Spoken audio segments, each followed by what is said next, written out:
Let's bring that up. Look at that, eh? So it's Saturday.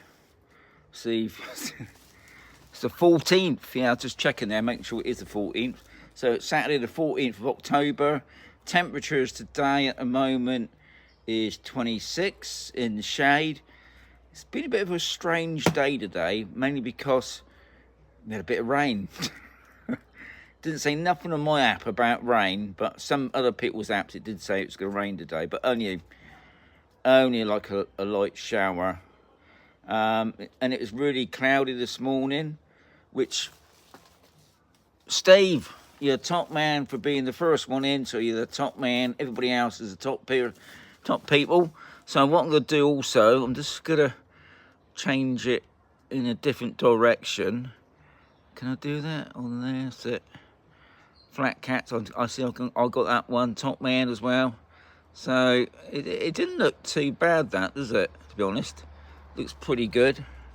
You probably can't see it, but my paper's got wet because I put it down on the table, not realising that the table's still wet. So yeah, just to prove, we had a bit of rain today. And I've got to blame John for that, because John's just come back from the UK to his place on the Condado. And as soon as he's come back, the weather's changed. So, John, it's your fault that weather's changed, because I thought the weather was looking good for the next couple of days. But it does say it's looking cloudy. No, I ain't got nothing on my app about rain, but also the temperature's dropping. So if you're thinking about going in the pool, I would put a wetsuit on. And I'm just looking at our pool now, and it looks like we might need a top-up. So yeah, so I'll be topping the pool up tomorrow. So today's question is from Doreen, and she's asking the type of villas, are they the same on each sector? Now she's on about obviously the villas on Camposol, so that's what we're talking about today. Good question. And also the feedback from yesterday was John's question. Really, it wasn't really a question, it's a bit about feedback. So we'll talk about that for the moment. And John was asking about, he's retiring, him and his missus, they're coming out to live in Spain, and they're just worried about leaving the family behind and how do people cope. We had a few, responses to that. Most people said FaceTime.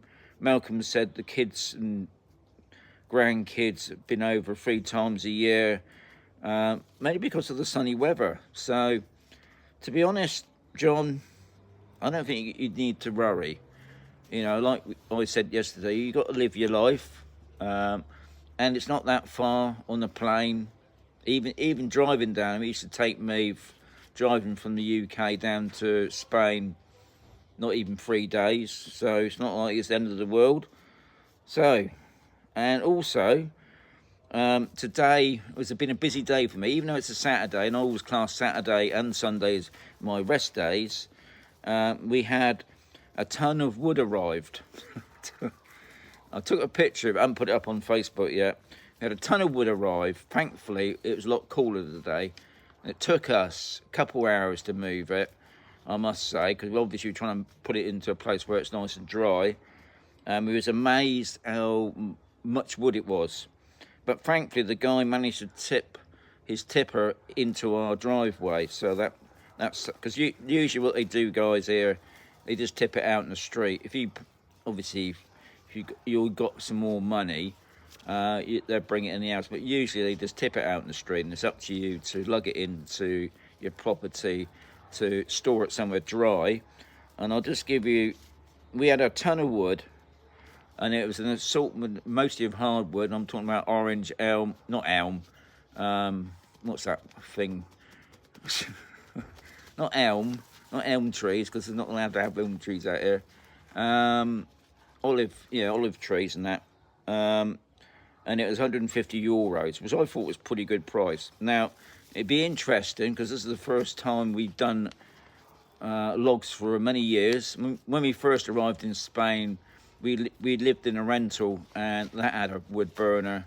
And we first started off with bags of wood, and I think the bags are about €9. But we managed to find a place that was doing it for €5.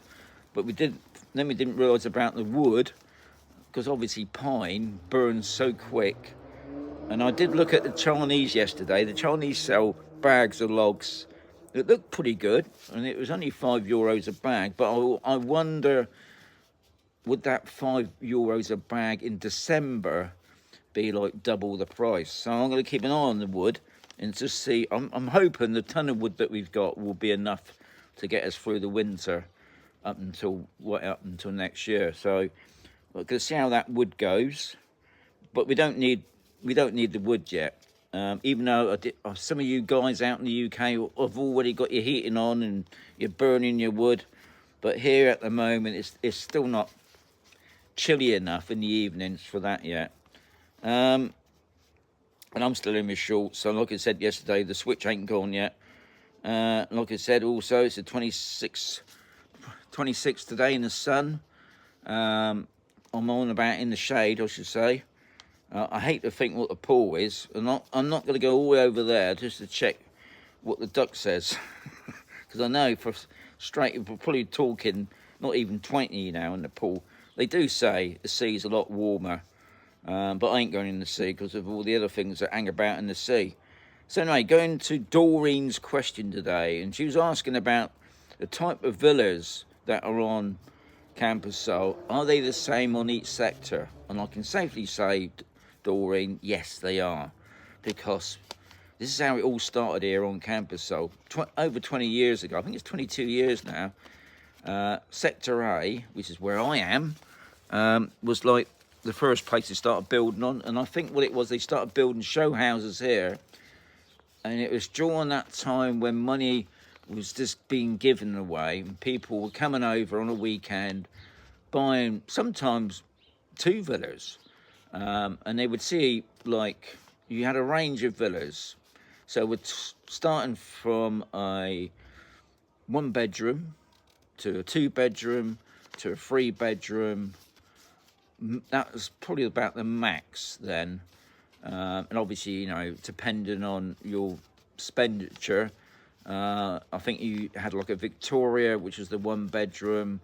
And then you had the Fortuna, and then there was a Fortuna Deluxe, and there was a Fortuna something else. I mean, there were many types of villas, and then obviously we live in a Rosa, so that was a 2-bed, 2-bathroom property. And it'd be funny enough, they do differ in size. And then you go up to the Neptunos, the Neptuno Deluxe, and then you got the Sibyllus, which was most expensive, because the Sibyllus was a 3-bedroom, 3-bathroom property, I think, and it had a blue tiled roof. Yeah, and on each sector, they built those type of villas as well. But what I did notice was that on Sector C, I think it was Upper C, when they were building the Neptunos there, they put them on smaller plots. So what they done, you saw a Neptuno, say, on A, with a nice big garden, but what you was actually buying, you was buying the property, the villa. You wasn't buying the plot. So on Upper C, they squashed them in a bit, but still the same type of villa. And then I know on D, the first part of D, they had some really big plots on there with the Neptunos. Neptunos is a lovely property, I must say, because it's got 2 bedrooms downstairs and then a bedroom up the top, which could be like a separate bedroom, you know, like for your guests, or your master bedroom. Most of them had external staircases, but some had internal staircases. I think I did a property the other day with the internal staircase, but by having the internal, made your kitchen slightly. So there was a lot going on at that period, and I also believe that some of the smaller villas, every villa nearly had a sunroof, but some of the access to the villas, that was an extra. So if you wanted to get up onto the roof, you had to pay for the staircase. Some are metal, some are spiral, some are brick. So these are all extras. Now, something even now, if you say you was buying I think it's like a 1-bedroom, you could have like a sunroof, but it's not necessarily that you get a staircase going that way. I know I have seen some that you can't have access unless you got on a ladder. So interesting. So yeah, Doreen, every sector has got the same sorts of villas. Now, I have got a magazine that come out, because also when Camposol was built 22 years ago, it wasn't aimed at the English. It was aimed at the Belgians and French and the Netherlands people. And the catalogue that I've got was, that's it was in Dutch. And I think I had the prices. I can't remember the prices. Anyway, so that's today's chat. I'm knackered today because I had to move, well, and the wife. I'm not going to say it was just me. Anyway, the wife did move more than me. We moved a ton of wood into three separate areas because we didn't realise how much wood there was. And tomorrow, don't forget tomorrow, I'll put it back on me now because it's that time now. So tomorrow is Free Sticker Sunday. So if you want a Free Sticker Sunday, be in it, or you miss it. And it's no good putting it on after the video or like 2 days later, because you ain't gonna get your sticker. And I'll say it now, so if you're a subscriber to my channel, you get a notification bell, so that let you know when I'm going live, so you're only in for a good chance of getting the free sticker if you want. And also, if you do win the free sticker, it seems to be now taking 2 weeks in the post. God knows what. They must be coming by donkey. Anyway, I'm going to say adios, amigos. I'll catch you tomorrow, guys. Thank you much for popping in. Most appreciate everybody popping in. I can't believe I've got 23 in the house. I got 25 likes. That's most appreciated. So I'll catch you tomorrow. Don't forget, Free Sticker Sunday. And there's hope. It's sunny day tomorrow.